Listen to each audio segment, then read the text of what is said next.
नमस्कार, स्वागत है आपका न्यूज 80 पर। मैं हूं आपके साथ राहुल राणा। इस वक्त हम मौजूद है मुजफ्फरनगर के यहाँ गढ़ी नवाबाद गांव में। जो राज्यपाल बाल्यान जी विधायक है, उनका ये गांव है। आज जयंत चौधरी जी का यहाँ आगमन है और तमाम क्षेत्र के नेता यहाँ पर आए हुए हैं। चंदन चौहान जी है, सांसद है राष्ट्रीय लोकदल से। आप आज इस कार्यक्रम को कैसे देख रहे हैं?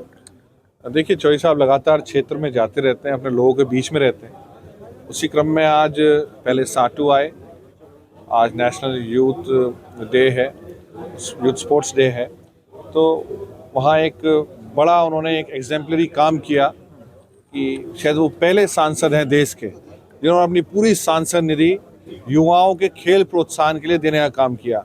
और आज उनके किए गए काम ज़मीन पे हमें देखने को मिलते हैं।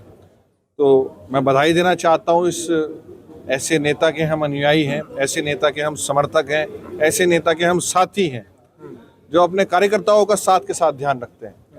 राज्यपाल बाल्यान जी सबसे पुराने लोकदली और हमारे पार्टी के विधानमंडल दल के नेता, उनके एक निमंत्रण पे उन्होंने स्वीकार करके आज परिवारजनों के बीच आए। ये पारिवारिक कार्यक्रम है, जनता से सीधा संवाद करने का कार्यक्रम है और आदरणीय जयंत चौधरी जी इसके माहिर। अभी जैसे 2027 की तैयारी भी शुरू हो गई, ये गांव क्षेत्र में अब कहीं ना कहीं उस नब्ज को भी टटोलने की कोशिश की 27 में कैसे? देखिए, राष्ट्रीय लोकदल हो या प्रत्येक कार्यकर्ता हो, हम लोग चुनावी सीजन देख के तैयारी नहीं करते। हमारी तैयारी तो 12 महीने रहती है। आदरणीय जयंत चौधरी जी 12 महीने पब्लिक के बीच रहते हैं और उसी क्रम में लगातार गांव-गांव, घर-घर, कल भी उनके अंदर बड़ा प्रोग्राम वो चंडीगढ़ के अंदर था, जहां बड़े विभाग से उन्होंने अपने बच्चों को लाभान्वित करने के लिए उन्होंने प्रयास किया। तो लगातार काम रहता है। चुनाव चाहे कितनी बार आए, चाहे साल में 6 बार हो या 6 साल में 1 बार हो, राष्ट्रीय लोकदल मैदान में रहता है। पंचायत चुनाव को लेकर भी तैयारी है? देखिए, पंचायत चुनाव लोकल चुनाव होते हैं और वहाँ लोकल मुद्दे को पार्टी समर्थन कर सकती है, पर जहाँ सामान्य जहाँ हमारे रूप से कार्यकर्ता लड़ते हैं, उनका समर्थन करने का काम पहले से पार्टी करते है, ये सहयोग करने का काम। SIR के मुद्दे पर लगातार संसद के अंदर विपक्ष ने घेरा और संसद चलने तक नहीं दी गई। कैसे देखते हैं, क्योंकि अब चुनाव है, आप लोगों को क्या इसका प्रभाव SIR पर दिखाई? देखिए, विपक्ष दिशाहीन है, कोई भी रणनीति पे टिका नहीं रहता विपक्ष। और संसद के 20 दिन जहां वो चर्चा करके हर समस्या का हल ढूंढ सकते थे, उन्होंने हंगामा करके व्यवस्था करने का रास्ता अपनाया, जिसे लोकतांत्रिक व्यवस्थाओं में कोई स्थान नहीं है। इन व्यवस्थाओं का जनता जागरूक है, जनता चाहती है सांसद परफॉर्म करे। संसद परिसर में परफॉर्मेंस से ही देश के विकास के रास्ते खुलते हैं। तो कहीं ना कहीं उन परंपराओं को बाधित करके देश के विकास को बाधित करने का काम विपक्ष ने किया है। एक उपराष्ट्रपति को चुनाव को लेकर जो है वो अब चर्चाएं हो रही है, उपराष्ट्रपति जी का चुनाव है, लेकिन उससे पहले जगदीप धनखड़ साहब को लेकर हो रहा है कि जगदीप धनखड़ साहब की विदाई नहीं हुई। देखिए, आपको जानकारी होगी, स्वास्थ्य कारणों कारण उन्होंने अपना इस्तीफा दिया था। हम ईश्वर से प्रार्थना करते हैं कि जल्द से जल्द स्वास्थ्य उनका ठीक हो, सबसे पहले प्राथमिकता ये है। और हम सबके बीच वो सकुशल आएँ और जल्द से जल्द आके अपने समर्थकों, शुभचिंतकों का हमेशा प्यार उनके साथ है।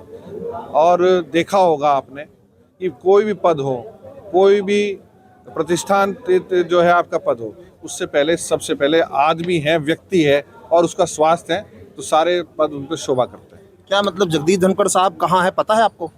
आपको जानकारी है, उन्होंने आपको जानकारी होगी। ऐसे विपक्ष में ऐसे सवाल उठा रहे कि कहीं वो गायब है, उनके बारे में। किसी के स्वास्थ्य कारणों पे मजाक का विषय नहीं बनाना चाहिए। आदरणीय धनखड़ साहब का स्वास्थ्य जल्द से जल्द ठीक हो, वो सकुशल हम सबके बीच में आए, ये प्राथमिकता है। ये कोई वोट भुनाने का मुद्दा नहीं है।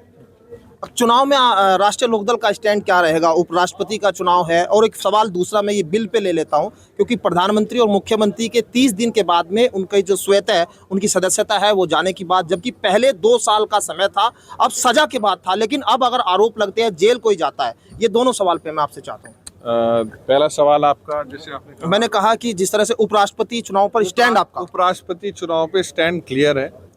हम एनडीए के प्रत्याशी आदरणीय राधाकृष्ण जी के साथ हैं और आने वाली 9 तारीख को भारी मोहब्बत के साथ एनडीए के प्रत्याशी जीत के जाएंगे। दूसरा सवाल आपका, जहां चुनावी रिफॉर्म्स की बात है, मैंने पहले भी कहा था, SIR का मुद्दा लगा के हंगामा करना, अव्यवस्था फैलाना, चर्चा ना होने देना, विषयों पे संवाद ना होना, तो ये सारी चीज़ें एक संशय का वातावरण पैदा करती हैं। इसमें विपक्ष लगातार वो अपने आप को ठीक साबित करने की कोशिश कर रहा है।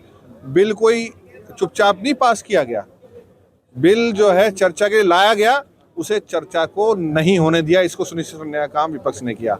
ये सारी बातें जहां हटाने की बात है, ऐसा कोई नहीं है मुख्यमंत्री जैसा पद हो या अन्य कोई महत्वपूर्ण मंत्रालय का पद हो, ये पद बिना जेल में रह के तो शायद कोई नहीं चला सकता।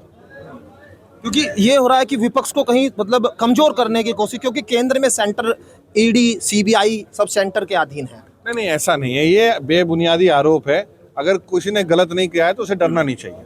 शुक्रिया बातचीत करने के लिए। चंदन चौहान जी साफ तौर पर विपक्ष पर भी हमला कर रहे हैं और राष्ट्रीय लोकदल की आने वाली नीति 2027 के चुनाव तक कैसी रहेगी उस पर चर्चा। मेरे सहयोगी कमल के साथ मैं राहुल राणा, न्यूज़ 18 मुजफ्फरनगर।